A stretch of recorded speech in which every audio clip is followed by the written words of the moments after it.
Good, happy Thursday morning, January 13, 2022. I'm Riley King. Welcome to this Thursday morning edition of your morning news, weather, and traffic update right here on the Riley King Radio Network. Let's get started right now. I'm Riley King, and let's begin with your news update. First up, police, 300 tips received in search for 7-year-old Harmony Montgomery. Let's take a listen to that video from WMUR News 9. Maggie Hassan worked with both parties to fix our roads, bridges, and ports, making products easier to deliver and easier to afford. Because speeding deliveries to New Hampshire is one more way Maggie delivers for New Hampshire. Pictures of Harmony Montgomery are plastered on billboards across the state and across the country as questions remain over the 7-year-old's whereabouts. We're starting to get a black eye about what's happening to our children in the state. A frustrated executive counselor Ted Gatsas presses DHHS, DCYF, and the New Hampshire Attorney General's office for information regarding Harmony's case, wondering how a little girl could go missing for 2 years without anyone noticing. We're giving the public as much information as we can, but we can't disrupt the integrity of the investigations that are going on. Harmony was reunited with her father, Adam Montgomery, in 2019 after spending time in foster care in Massachusetts. Harmony was last seen by Manchester police on September 11th of that year. The missing person investigation launched December 27th, 2021. I'm extremely confident I will stand behind the work of this police department that led us up to 1227, and I stand even firmer behind it from 1227 to today.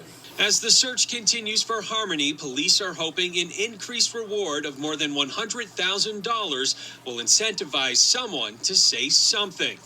Until somebody tells me otherwise or shows me something concrete and valuable that says that she's not, then this investigation is geared towards as if Harmony is still alive. And also tonight, the governor says he has instructed DCYF to conduct an internal investigation on its handling of this case. While he stands by the agency's work, he says when other states get involved in a case like this, things can get confusing. Reporting live tonight, I'm Tim Callery, WMUR News 9. Okay, and there you go on that video and that report. Police warn about fake text website claiming to be from DHHS and DMV. Let's take a listen to that video from WMUR News 9. Tonight, a warning about scammers trying to take advantage of Granite Staters during the pandemic. Several WMUR viewers have sent us screen grabs of the texts that claim to be from the DMV and the DHHS. It asks you to fill out a vaccine status validation form on a bogus website. State cyber experts say you should not respond or click on the link and never give personal information to an unknown site. Okay, and there you go on that video and that report. Primarily report into December plane crash near Manchester Boston Regional Airport released. Let's take a listen to that video from WMUR News 9. This can't be right. Trouble with your taxes. The National Transportation Safety Board is out with its preliminary report into December's plane crash near Manchester Boston Regional Airport. While it doesn't pinpoint a cause, it does provide new details about what happened.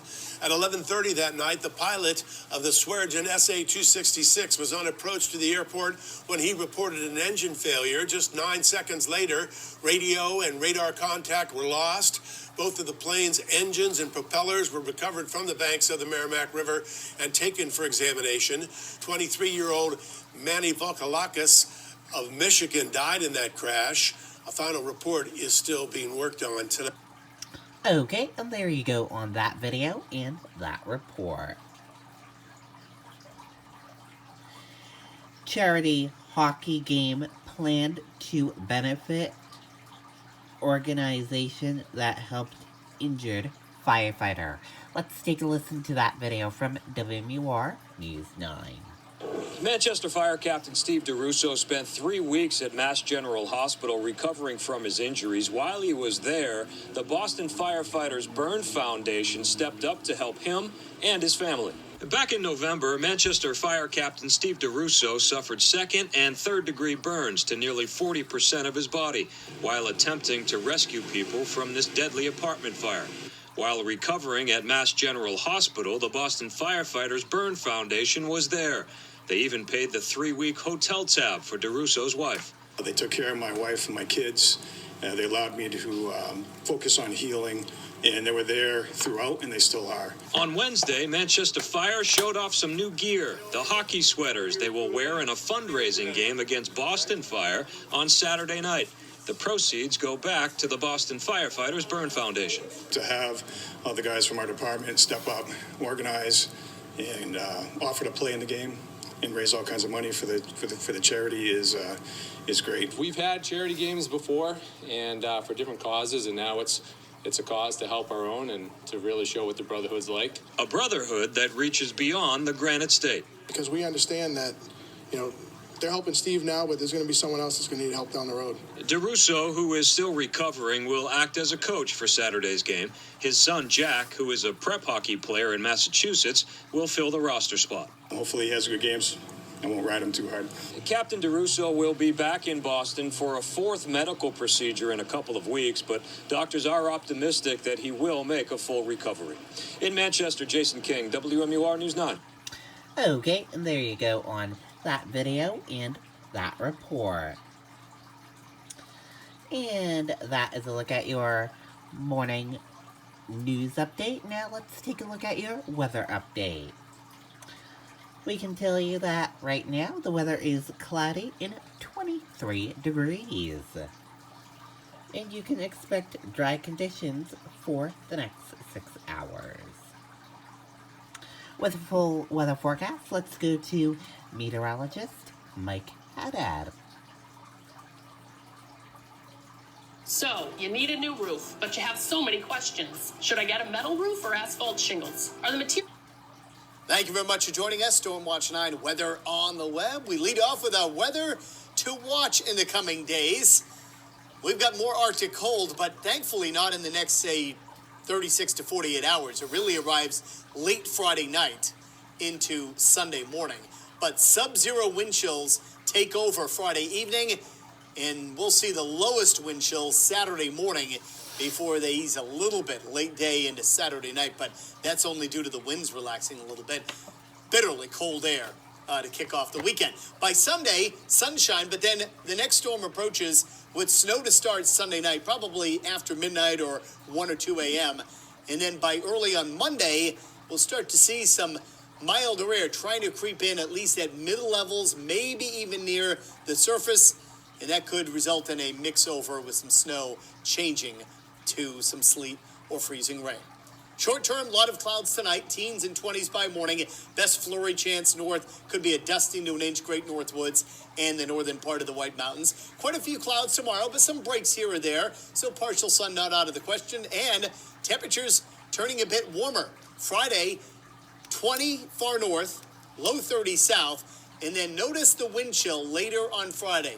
The winds will start to crank up behind an Arctic front and a developing storm offshore, so that by midnight Saturday morning, early, late Friday night really, look at the wind chills, anywhere from 5 to 25 below zero.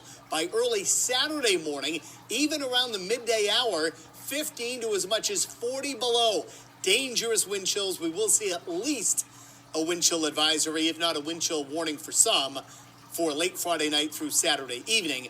And then by Sunday, the winds begin to relax, but more Arctic cold into Sunday morning. That's all accompanied by the gusty winds Saturday, light winds and fair skies Sunday, and then here comes that next storm on Monday. A lot of the computer models are driving the center of the storm very close to New Hampshire, so that certainly means snow to start. That's a guarantee, but with a track too close, that tries to involve some more mild or air, at least at some levels of the atmosphere. And because of that, the potential for some mixing does exist, especially south and east of the Lakes region. We'll have much more on this particular storm chance as we get closer to it.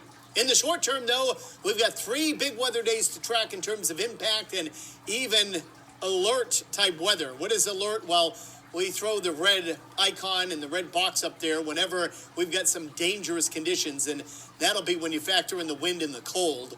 That lingers right into Saturday night. By Sunday, bitterly cold air to start, so impact weather due to that, and then Sunday night, impact weather due to snow.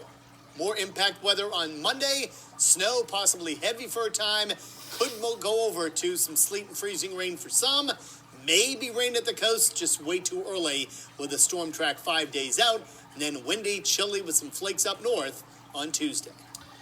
Okay, and that is a look at your morning weather update. Thank you for that weather report, Mike.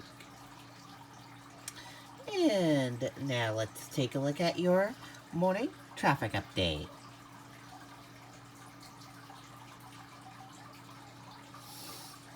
And a look at the roads right now. On 202 near Henniker, you're seeing some medium-paced traffic. On I-89 near Hopkinton, you're seeing smooth sailing traffic. On I-93 around Bow, Pembroke, and Concord, you got some smooth sailing traffic with a little bit of medium-paced traffic. Also, on I-93 around Boscawen and Canterbury, you got smooth sailing traffic. In near Northfield on I-93, you got smooth sailing traffic as well. On I-393, you got smooth sailing traffic with a little bit of medium-paced traffic. On Route 4 near Chichester, you got smooth sailing traffic, Epsom, smooth sailing traffic, and Northwood, smooth sailing traffic as well. At the Lee Traffic Circle and 125 around the Lee area, you got smooth sailing traffic and a little bit of medium-paced traffic. On Route 4 near Durham, you got smooth sailing traffic. On Route 16 near the Rochester area, you got smooth sailing traffic with a little bit of medium-paced traffic. And then around the Dover area on Route 16, you got some medium-paced traffic. In Newington on Route 16, you got some medium-paced traffic as well. And then when you get into Portsmouth, you got smooth sailing traffic with little tiny spots of medium-paced traffic. Portsmouth into Maine, smooth sailing traffic with some medium-paced traffic. On I-95 around the Greenland area, you got smooth sailing traffic. Rye, smooth sailing traffic. Northampton, smooth sailing traffic. In Hampton, smooth sailing traffic with a little bit of medium-paced traffic. Seabrook, smooth sailing traffic into the border of Massachusetts, and then when you get into the border of Massachusetts, you got little spots of medium-paced traffic with smooth sailing traffic. On 101, great ride on 101. In between the Epping and Exeter area, you got some medium-paced traffic, and then Epping in between the Raymond area, you got some medium-paced traffic as well, but otherwise, great ride with smooth sailing on 101.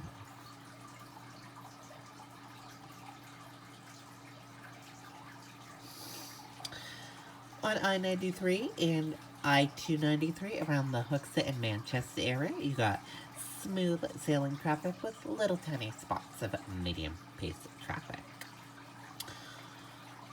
On 114 around the Goffstown area, you got smooth sailing traffic with some spots of medium-paced traffic. On 101 around the Bedford area, you got smooth sailing traffic. Also on 101 around the Amherst area, you got smooth sailing traffic into Milford. On Route 3 around the Merrimack area, you got smooth sailing traffic, and then when you get into Nashua, you got some smooth sailing traffic with some medium-paced traffic.